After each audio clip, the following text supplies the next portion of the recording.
orang dalam satu keluarga di Sigi, Sulawesi Tengah menjadi korban pembunuhan. Teroris bunuh 4 warga desa di Kabupaten Sigi, Sulawesi Tengah. Ada 8 orang pelaku pembunuhan satu keluarga di Kabupaten Sigi. Kedelapan orang ini diketahui masuk dalam daftar pencarian orang kelompok teroris Mujahidin Indonesia Timur.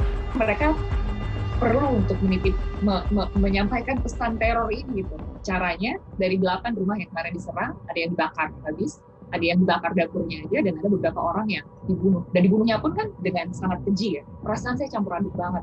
Saya juga ada rasa takutnya, saya juga marah, sedih, kesal, tidak habis pikir. Tapi juga satu perasaan yang terbersit adalah harapan.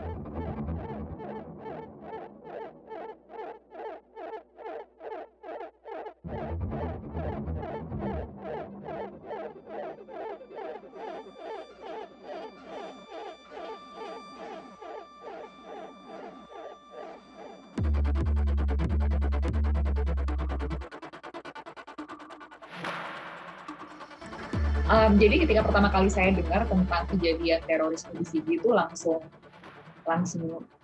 sedih banget dan langsung tergerak. Saya pengen tahu apa yang sebenarnya terjadi, karena pasti ada cerita yang tidak bisa diceritakan dengan utuh kalau misalnya kita cuma baca berita aja gitu, atau cuma ngelihat berita aja. Jadi saya dan tim berangkat dari Jakarta, pesawatnya kalau yang direct flight ke Palu tuh jam 3 pagi. Jadi kita flight-nya mendarat di Palu, kemudian dari situ langsung perjalanan darat selama sekitar 3 jam, kemudian itu sampai ke pusat desanya gitu, kemudian perjalanan lagi sampai ke lokasi itu sekitar 45 menit, 1 jam gitu, sampai ke sana.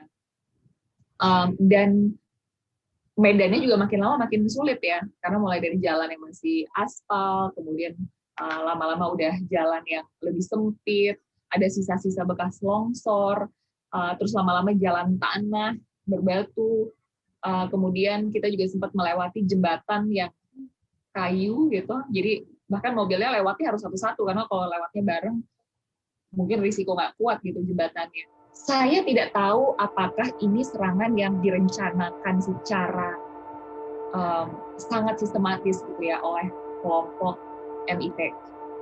Tapi berdasarkan informasi, dan ketika saya datang ke lokasi juga, ini adalah serangan yang acak.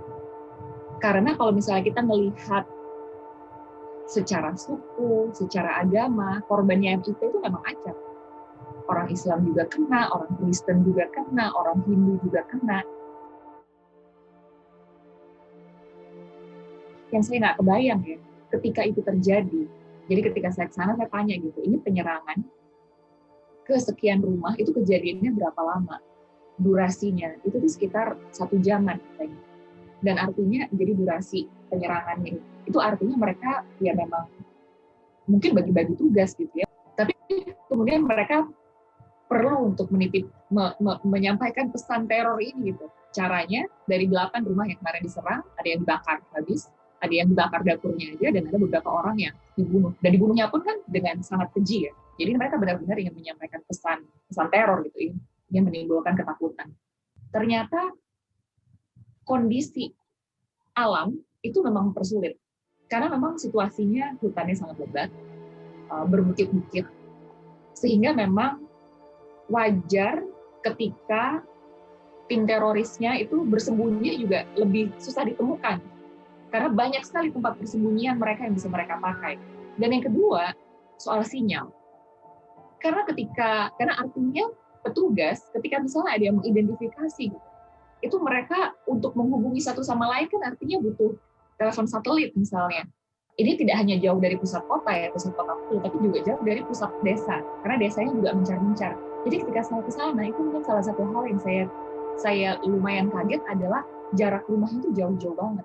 Bisa beda 50 meter, bisa beda 100 meter, bisa beda 200 meter.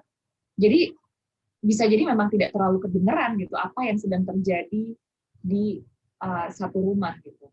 Tidak cukup hanya terorisnya ditangkap, tapi kita juga harus lihat dampak negatif apa yang sudah terjadi pada warga, pada keluarga, pada anak-anak yang ada di sana. Karena mereka semuanya pasti mendengar apa yang terjadi, dan itu akan terekam. Jadi perlu ada proses trauma healing yang benar agar jangan sampai ini kemudian menjadi luka psikologis jangka panjang untuk warga. Kemudian ketika kita mencegah lahirnya teroris-teroris baru, menurut saya yang juga tidak kalah penting adalah memastikan agar kita bisa mendidik anak-anak kita untuk bisa bernalar kritis. Presiden kemarin ketika memberikan statement, beliau juga bilang bahwa pemerintah akan memberikan santunan kepada keluarga korban. Kemudian kemarin ketika saya ke sana juga dan ngobrol sama aparat, sama Bapak Kapolda dan jajarannya, itu memang bantuan untuk mendirikan rumah, membangun kembali rumah yang sempat terbakar juga sudah mulai diproses. Jadi bahan-bahannya sedang berdatangan, seharusnya mungkin besok gitu ya udah siap untuk dibangun kembali. Ada juga nih yang bilang kayak, wah kita nggak akan mungkin nih benar-benar sampai kepada toleransi yang kita inginkan tanpa adanya kesetaraan misalnya.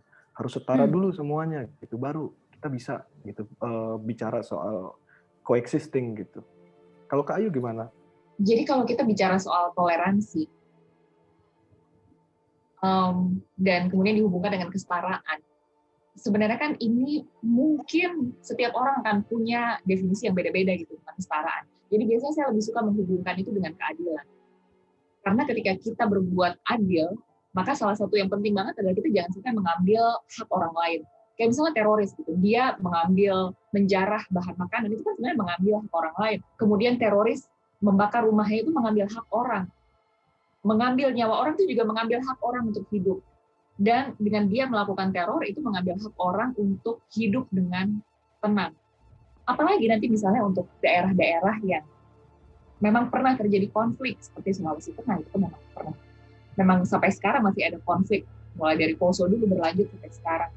Perlu ada yang namanya pendidikan literasi perdamaian, mungkin namanya, gimana anak-anak memang diajak untuk membicarakan ini dari sudut pandang yang edukatif.